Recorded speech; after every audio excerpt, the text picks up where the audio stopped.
Gəncə bazarında bayram başlamazdan öncə qiymətlər necə dəyişib?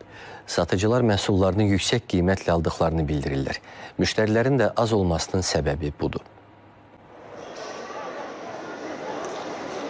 Gəncə səbət bazarındayıq. Belə bir fikir mövcuddur ki, paytaxtdan nisbətən regionlarda qiymət münasibdir.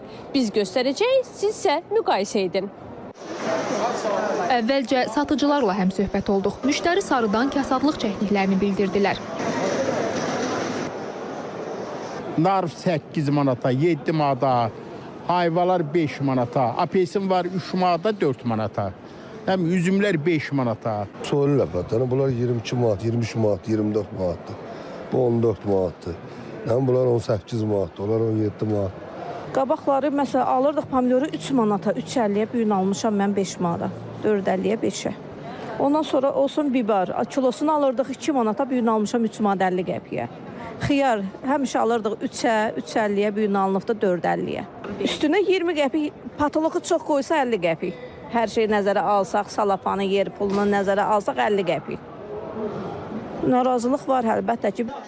Ət və balıq məhsullarının qiymətində ciddi artım olmasa da burada da satış ürək açan deyil. Erkək danatı 16 manat 50 qəpikdir satışı. Quzu əti 20 manatdır, toğlu əti 16 manat, 17 manatdır, inək əti 13 manatdır. Yəni qiymətlər fərqlidir. O da malın növünə görə dəyişir. Biz bayram qabağı alıcılıq necədir? Alıcılıq yəni qabaqçı illərə baxanda biraz zəifdir. Şamayka heç arada olmayan qiymət 6 manatdır, taxtalar 3 manatdır, xırdalar olanda 1 manat 50 qəpiyə satırıq. Fareldə 13-14 manatdır, o da var.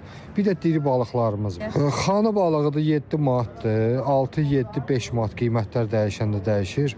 Sazan da 7-8 manat. Alıcılıq orta vəziyyətdədir də, yəni o qədər də cəmaətdə imkan yoxdur, ya nədir, tələbat azdır hələ ki. Alıcılar da qiymətlərdən razı deyirlər, amma bayrama görə əliboş qayıda bilmədiklərini dedilər. Bayram ərəfələrində həmişə bahalıq olur. Ala bilirsiniz istədiyiniz məhsulları? Alırıq da az da olsa alırıq. Valla yaxşıdır da indi kimin gücü çatır alır. Çatmayanda gücü çatan qədər alır. Yatımına gedək də nağarıq dolanmaq lazımdır. Çoxa gücüm çatmır, məsələn az alıram. Amma belə boldur. Allah həmişə bol eləsin. Hər şey bahalıqdır da, bahalıqdır biraz. Bayrama görə yoxsa bayramdan əvvəl də belə? Elə eynidir də. Eynidir, elə bayramdan qabaq da, sonra da. Qohum-əqraba üçün bayram payı göndərilən məşhur Gəncə səbəti ilə də maraqlandıq. 200 manatdan başlayır, müştərinin cibinə uyğun. 200 manat, 300 manat, 400 manat, 500 manat. Belə qalxırır səbətlərə, yəni içinə yığılan məhsullara görə. Hamısı da Gəncə məhsullardır.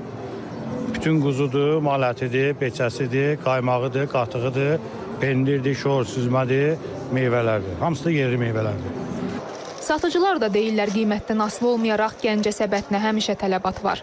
Elə biz də ardarası kəsilmədən hazırlanan səbətlərin sayının çoxluğunu müşahidə etdik. İçərisindəki məhsulların çeşidinə görə hətta qiyməti 1000-1500 manat olan səbətlər də sifariş edilir.